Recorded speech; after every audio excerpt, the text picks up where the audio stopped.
আলহামদুলিল্লাহ আল্লাহ হায়াতে রেখেছিল তাই বেঁচে আছি। তবে আমি যদি বেঁচে না থাকতাম তাহলে অনেকেই খুশি হইতো।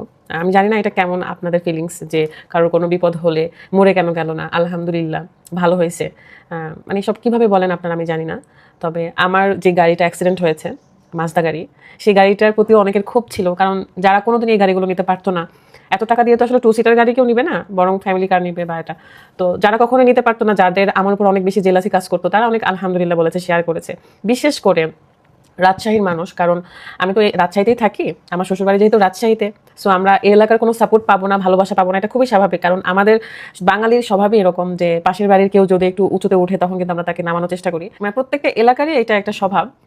আমি রাজশাহীতে থাকি, আমি রাজশাহীর কাছ থেকে সাপোর্ট পাবো না। যারা অন্য জেলায় থাকে, যার যার নিজ নিজ জেলা এলাকা, তারা কখনোই সেখান থেকে সাপোর্ট ভালোবাসা পায় না, তাই আমি আশাও করি না।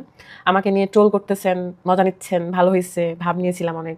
তো বিষয় হলো যে আমি মৃত্যুর হাত থেকে বেঁচে আসছি। কীরকম বিষয়টা, যে আমি নিজের চোখে মৃত্যু দেখেছি। আমার কাছে 2টা অপশানে ছিল, হয় মৃত্যু, আর না হলে আমি যদি নিজেকে বাঁচাতে চাই তাহলে এই অ্যাক্সিডেন্টটা হতেই হতো। এই অ্যাক্সিডেন্টটা না হইলে আমি ট্রাকের নিচে পড়তাম। বিষয়টা এরকম।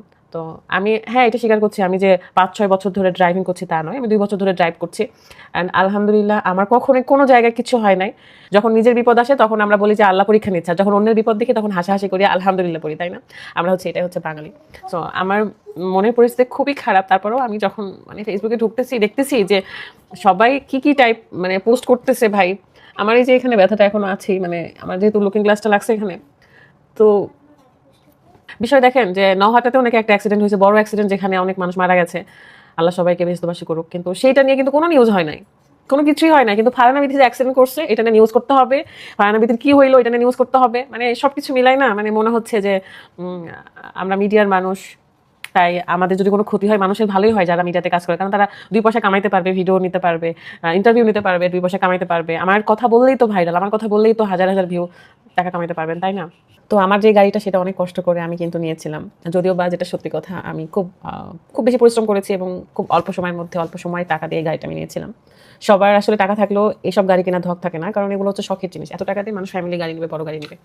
তো বিষয় সেটাও না, আল্লাহ বাসাইছে, বেঁচে আছি। আমার ওইখানে অটোওয়ালার যেগুলো ক্ষতি হয়েছে বা অ্যাক্সিডেন্টে যার যার যে ইনজুরি হয়েছে, সেগুলো সব খরচপাতি বা অটো ঠিক করে দেওয়া বা এগুলো সব কিছু মীমাংসা হয়ে গেছে।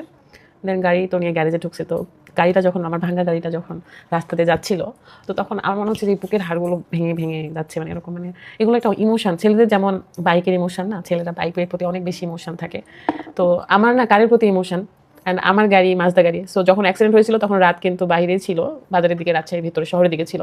আমার অ্যাক্সিডেন্টের কথা শুনে 10 মিনিটের মধ্যে সে ওখানে গিয়েছিল।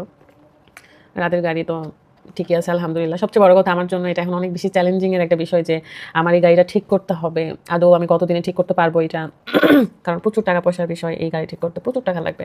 আপনারা যারা বলেন যে ভিডিও করে করে টাকা উঠাই নিব, ভাই ভিডিও করে আপনি একটু, যারা ফেসবুকে আসলে কন্টেন্ট বানান তাদের কাছ থেকে একটু শুনে নিয়েন, বা তারাই জানে যে ফেসবুকে এখন টাকা পয়সা দেয় না, ফেসবুক এখন কিছুই দেয় না, কোনো ডলার দেয় না। তো বিষয় হলো যে ফেসবুকে টাকা দিয়ে ঠিক করা তো পসিবল না, অনেক বেশি চ্যালেঞ্জিং একটা বিষয়।